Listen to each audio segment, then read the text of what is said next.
I know someone who makes me happy. I know someone who makes me dance.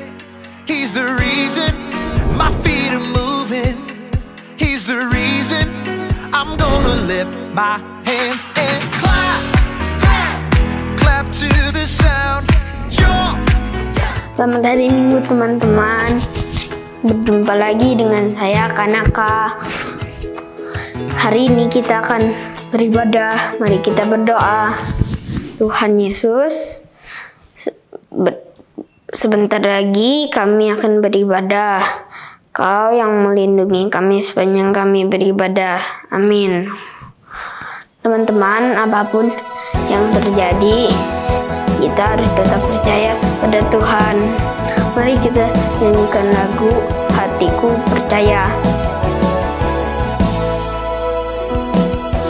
Tuhanlah kekuatan dan mazmurku,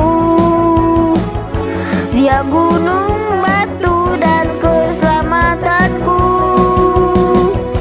Hanya padamu hatiku percaya, Kaulah menara dan kota perlindungan.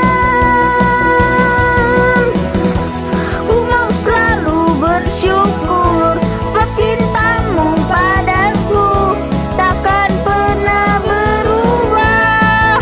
Hatiku percaya walau bumi berguncang, gunung-gunung beranjak, namun kasih setiamu tak pergi dariku.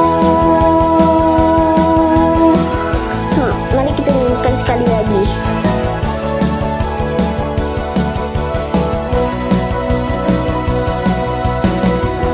Tuhanlah kekuatan dan mazmurku, Dia gunung batu dan keselamatanku. Hanya padamu hatiku percaya, Kaulah menara dan kota perlindungan. Ku mau selalu bersyukur sebab cintamu padaku takkan pernah berubah. Hatiku percaya walau bumi bergoncang, gunung-gunung beranjak, namun kasih setiamu tak pergi dariku.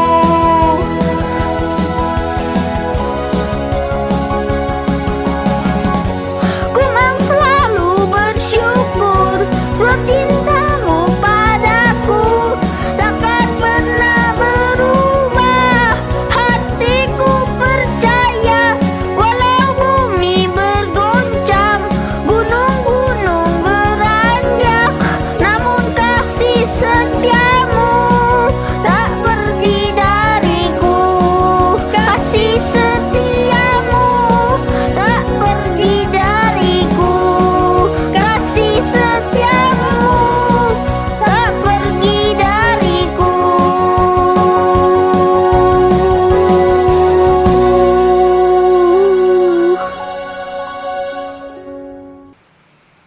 Teman-teman, Tuhan Yesus sangat mengasihi kita.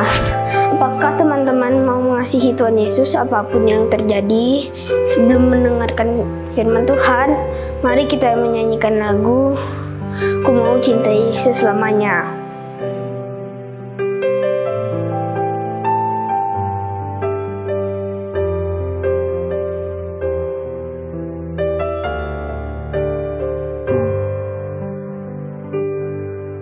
Ku mau cintai Yesus selamanya. Ku mau cintai Yesus selamanya. Meskipun badai silih berganti dalam hidupku, ku tetap cinta Yesus selamanya.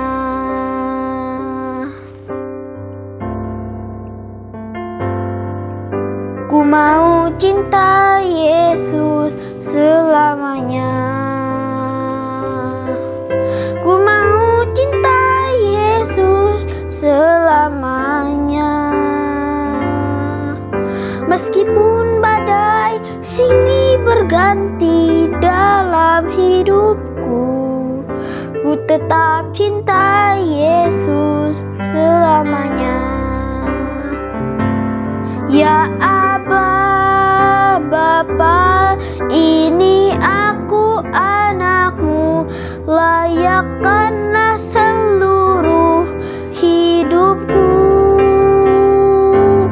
Ya Aba, Bapa, ini aku anakmu, pakailah sesuai dengan rencanamu. Mari kita menyanyikan satu kali lagi.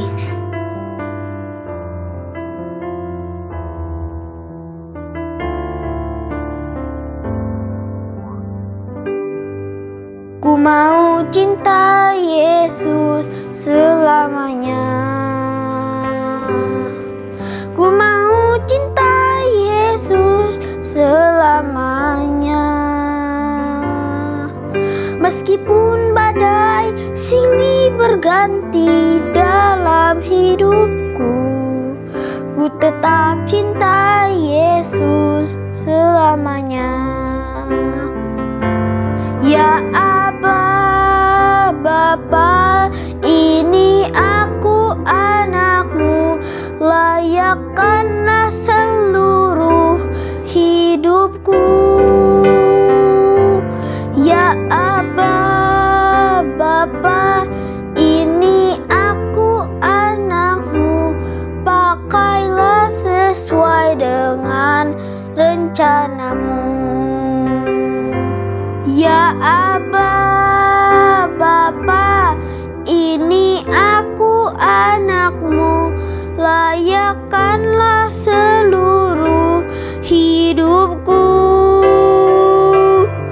Ya Aba, Bapa, ini aku anakmu, pakailah sesuai dengan rencanamu. Pakailah sesuai dengan rencanamu. Pakailah sesuai dengan rencanamu.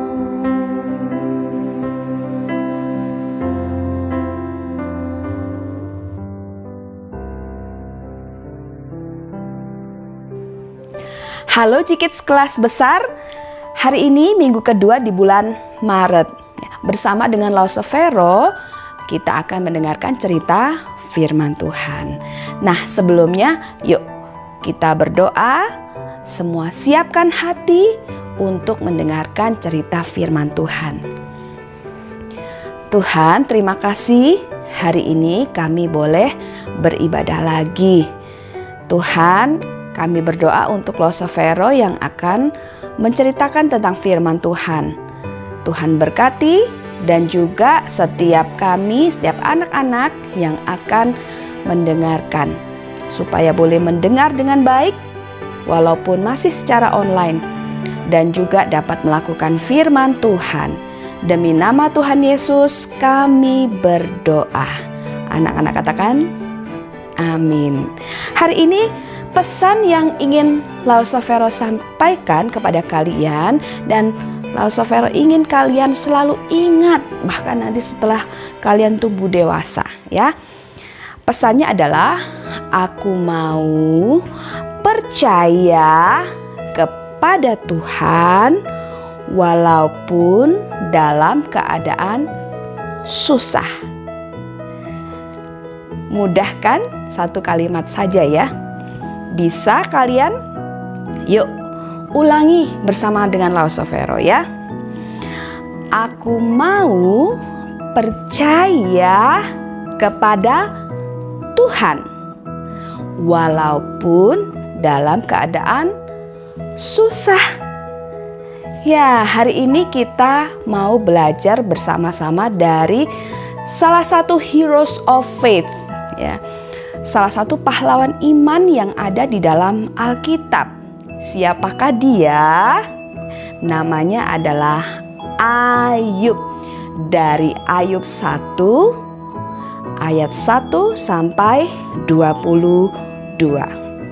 Nah, tadi pesannya adalah belajar untuk percaya kepada Tuhan sepenuhnya walaupun dalam keadaan susah. Sebelum kita bersama-sama dengerin cerita firman Tuhan, Losovero mau tanya nih ya. Mengapa kamu bisa jadi anak Tuhan? Ya. Mengapa Jikit semua mau jadi anak Tuhan? Ya. Apakah karena disuruh oleh papa mama atau disuruh oleh bapak ibu guru di sekolah? Kalau misalnya tidak ada yang menyuruh, tidak ada papa mama, tidak ada bapak ibu guru yang menyuruh kalian, apakah kalian masih mau jadi anak Tuhan? Atau kalian mau jadi anak Tuhan karena Tuhan memberkati, memberikan apa yang kamu mau. Kamu berdoa, Tuhan kabulkan. Kamu ingin apa? Tuhan berikan. Apakah itu yang membuat kamu mau jadi anak Tuhan? Bagaimana kalau semua yang kamu mau hilang? Bagaimana kalau semua yang kamu miliki gak ada lagi? Apakah kamu mau menjadi anak Tuhan? Bagaimana kalau semua orang yang kamu kasihi enggak ada lagi di dekat kamu? Apakah kamu masih mau menjadi anak Tuhan? Nah, kita bersama-sama akan belajar dari Ayub.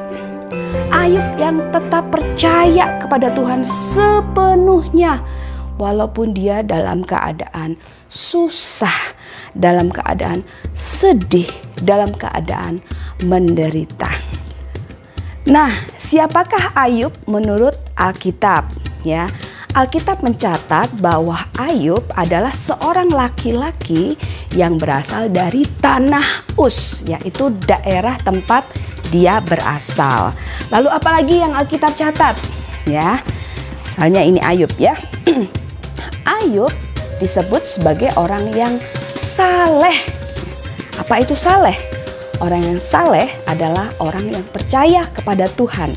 Ya, orang yang mengasihi Tuhan, yang melakukan apa yang Tuhan kehendaki dan membenci dosa. Ya, makanya Alkitab catat ya seorang yang saleh, yang jujur, yang takut akan Tuhan dan menjauhi kejahatan. Artinya apa? Di dalam hidup Ayub ada Tuhan. Tuhan yang menjadi pribadi yang terutama di dalam kehidupannya.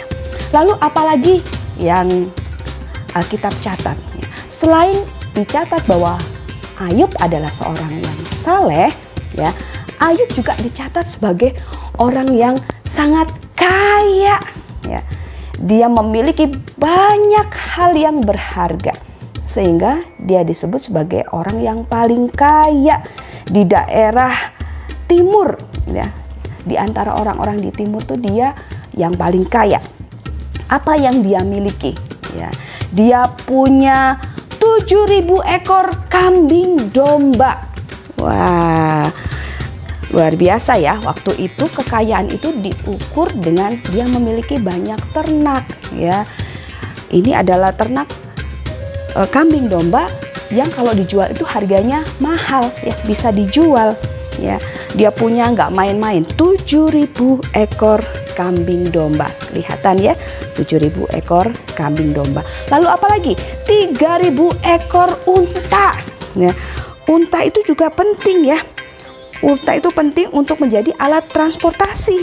Ya, kalau kemana-mana naik unta. Atau bisa juga untuk membawa barang ya. Lalu kemudian apalagi? Dia punya 500 pasang lembu. 500 pasang lembu artinya apa? 1.000 ekor ya. Kalau ada 500 pasang artinya ada 1.000 ekor. lembu. Waduh, luar biasa. Lalu ada 500 ekor keledai betina. Waduh, banyak sekali hartanya ya. Pantas dia disebut orang yang kaya. Lalu dia juga punya budak dalam jumlah yang besar. Budak itu semacam pembantu, orang yang bekerja ya, memberikan hidupnya untuk tuannya. Dia punya budak dalam jumlah yang besar untuk mengurus rumah, untuk mengurus ternak-ternaknya ya, dan melakukan berbagai pekerjaan yang lain. Lalu yang paling penting ya, Ayub juga punya anak-anak. Ada 7 anak laki-laki dan 3 anak perempuan. Nah, anak-anak itu juga adalah harta yang paling berharga. Ingat Bapak Abraham, dia juga kaya. Dia punya banyak harta, dia punya banyak ternak, tapi dia nggak punya anak dan dia sedih. Ayub punya anak, ya, bahkan 7 anak laki-laki. Anak laki-laki itu adalah anak-anak yang akan meneruskan keturunan ya, dari keluarga Ayub, dan juga 3 anak perempuan. Wah, lengkap ya segala yang dimiliki oleh Ayub ya. Luar biasa sekali. Jadi Ayub adalah orang yang takut akan Tuhan, yang mengasihi Tuhan, dan juga orang yang diberkati oleh Tuhan sehingga menjadi orang yang sangat-sangat kaya. Dan hal yang menarik yang dicatat oleh Alkitab adalah Ayub ini dipuji oleh Tuhan. Siapa yang senang dipuji? Ya, kalau dipuji orang itu pasti sesuatu yang baik ya, dan pasti kita senang kalau dipuji. Nah, ini yang puji adalah Tuhan ya. Tuhan yang Maha tahu ya. Dia tahu kedalaman hati manusia. Jadi nggak akan salah ya. Tuhan memuji Ayub. Bagaimana ceritanya ya? Nah, suatu kali iblis datang menghadap kepada Tuhan. Ya, Tuhan lalu bertanya kepada dia, "Dari mana engkau?" Lalu kemudian iblis menjawab, "Aku dari keliling-keliling seluruh dunia ini." Wah, kerjaannya iblis ternyata keliling-keliling dunia ya, melihat-lihat apa yang ada di dunia ini. Lalu Tuhan berkata lagi, "Apakah kamu memperhatikan hambaku Ayub? Ya, di dunia ini tidak ada yang seperti dia. Dia adalah orang yang saleh, jujur, takut akan Tuhan, dan menjauhi kejahatan."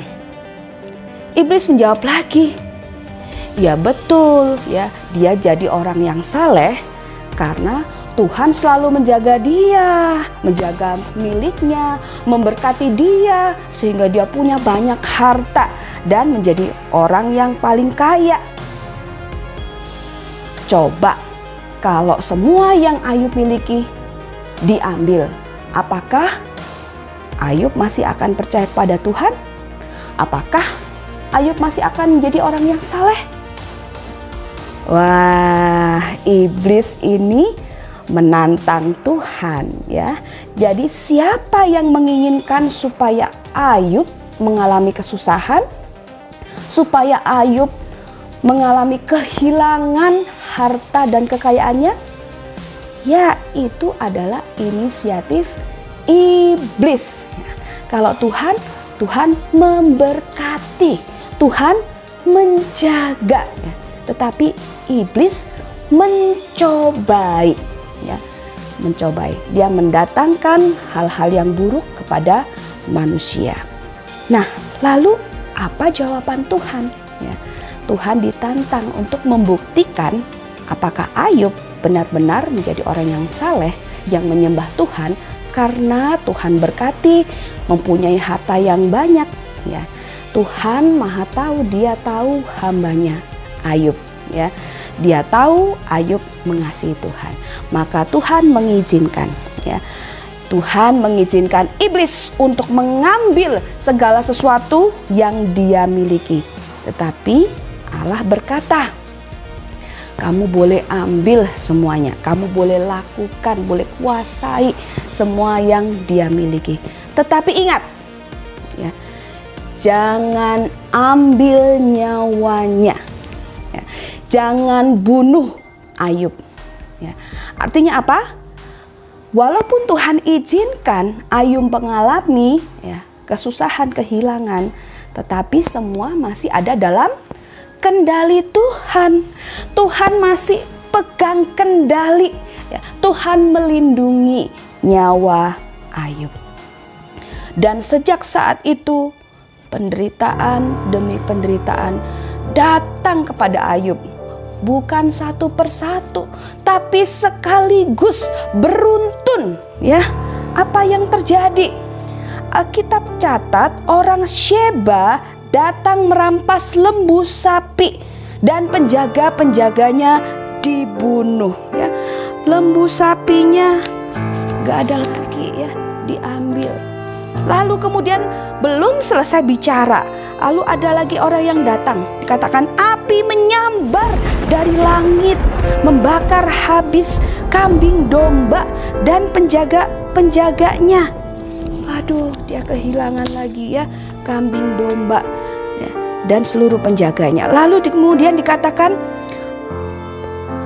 kembali orang Kasdim merampas unta-unta dan membunuh penjaganya. Wah, untanya juga habis ya, dirampas oleh orang Kasdim. Lalu yang paling menyedihkan adalah ada bencana angin ribut ya, sehingga membuat rumahnya roboh ya. Anak-anaknya yang ada di dalam rumah itu kemudian semuanya mati ya. Dia kehilangan anak-anaknya, dia kehilangan hartanya ya, dia kehilangan budak-budaknya, dia kehilangan keledai-keledainya, semua yang dia miliki. Sedih gak?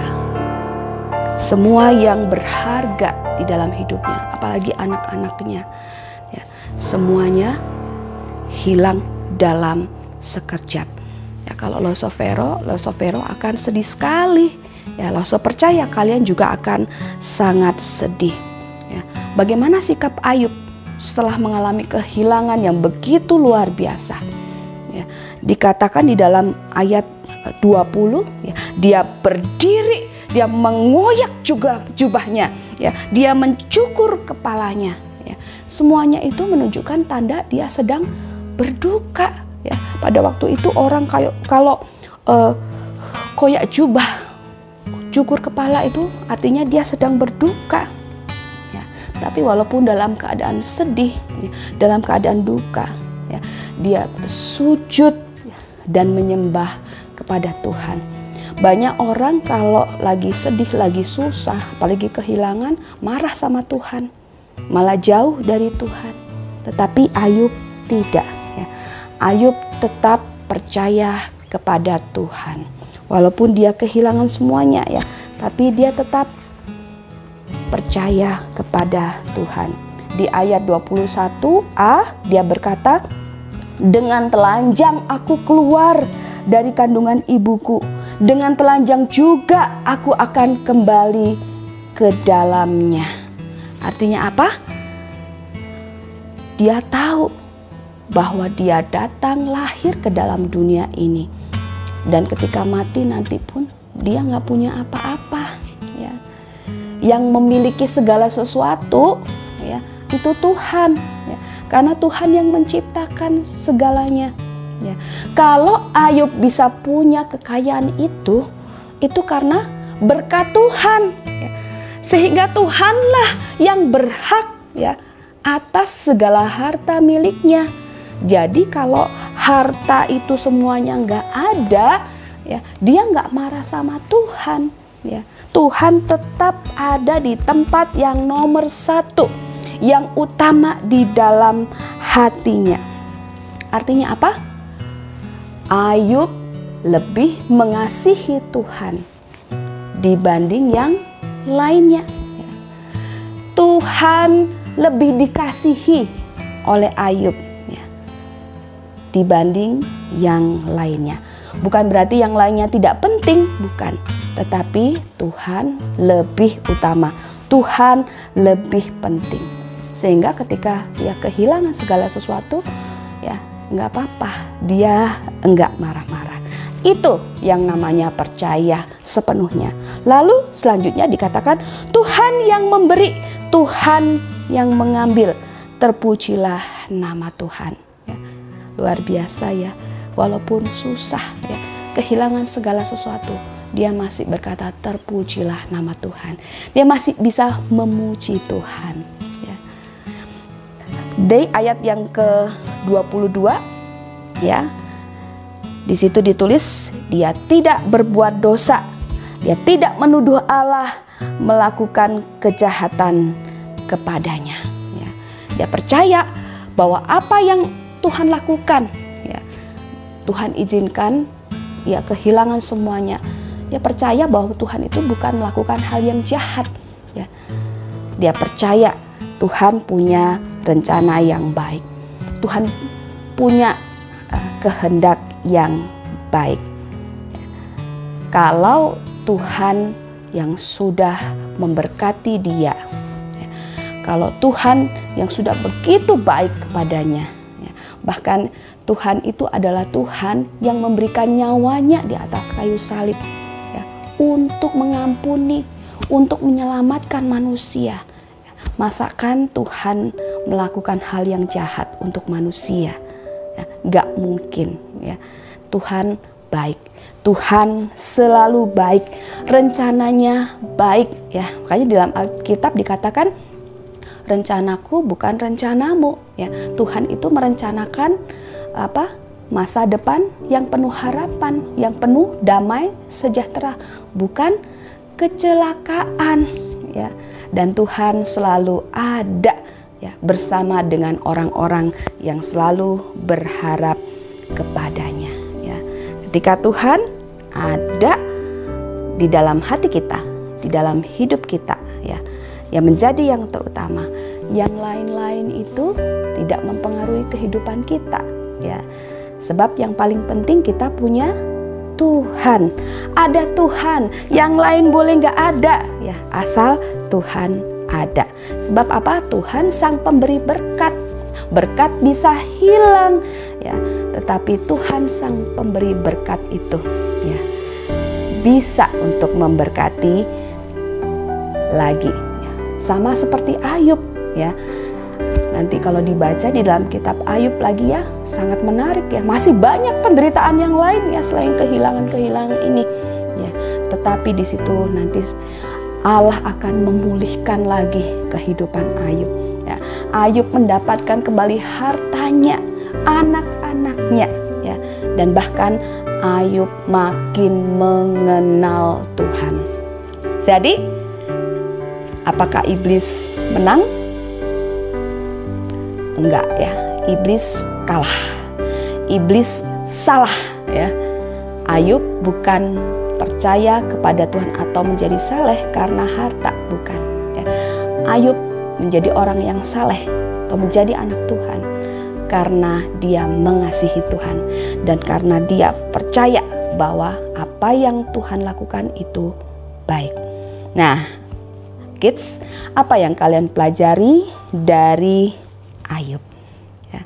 Apakah kamu mau belajar untuk mengasihi Tuhan lebih dari yang lain ya? Wujud atau bukti dari kalian percaya sepenuhnya kepada Tuhan walaupun dalam keadaan susah adalah apa? Karena kalian mengasihi Tuhan lebih dari yang lain ya.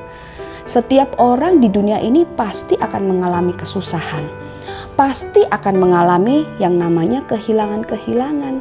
Tapi jangan sampai kehilangan Tuhan ya.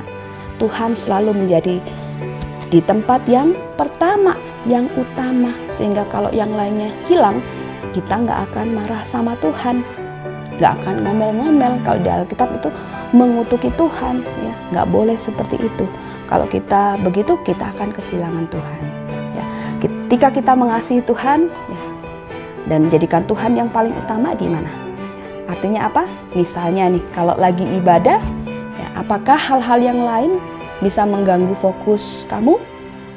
Kalau kamu lagi doa, apakah hal-hal yang mengganggu konsentrasi kamu?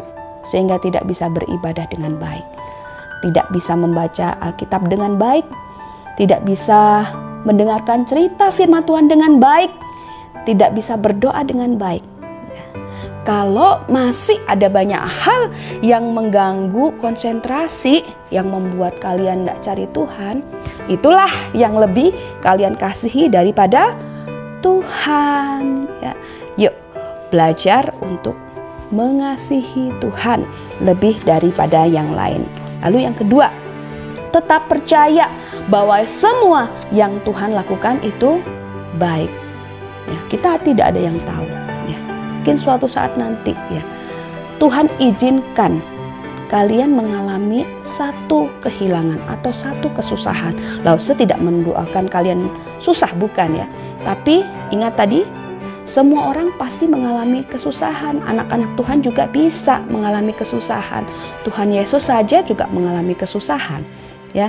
Jadi kita bisa mengalami kesusahan. Nah saat itu apakah kamu tetap percaya bahwa Tuhan ya menghendaki hal yang baik? Dia selalu baik ya. Dia tidak punya niat jahat terhadap kamu, terhadap Lause, terhadap kita semua. Ya, Tuhan punya rencana yang baik saat kita mengalami kesusahan ya. Yang paling penting adalah ketika Tuhan ada bersama dengan kita ya, Dia akan menyertai kita. Ya, seperti Roma 8:28 ku tahu sekarang bahwa Allah turut bekerja di dalam segala sesuatu, baik dalam hal yang baik atau hal yang buruk ya, untuk mendatangkan kebaikan. Tapi syaratnya apa? Bagi semua orang yang mengasihi Dia. Maukah kamu tetap percaya kepada Tuhan bahwa selalu ya apa yang Dia lakukan adalah baik? Lause akan doakan kalian. Tuhan, hari ini Kau melihat anak-anak-Mu. Kau melihat bahwa anak-anak-Mu juga mungkin punya kesusahannya sendiri. Tapi biarlah hari ini lewat cerita Alkitab dari teladan Ayub, anak-anak-Mu bisa belajar untuk meneladani Ayub yang tetap mengasihi Tuhan lebih dari yang lain. Sehingga ketika mereka susah, mereka kehilangan, mereka tetap mengasihi Tuhan. Mereka tidak marah dan menyalahkan Tuhan. Dan ketika kesusahan terjadi, ketika mereka dewasa nanti dan mengalami berbagai kesulitan, anak-anak-Mu tetap percaya bahwa Tuhan baik. Tuhan selalu baik.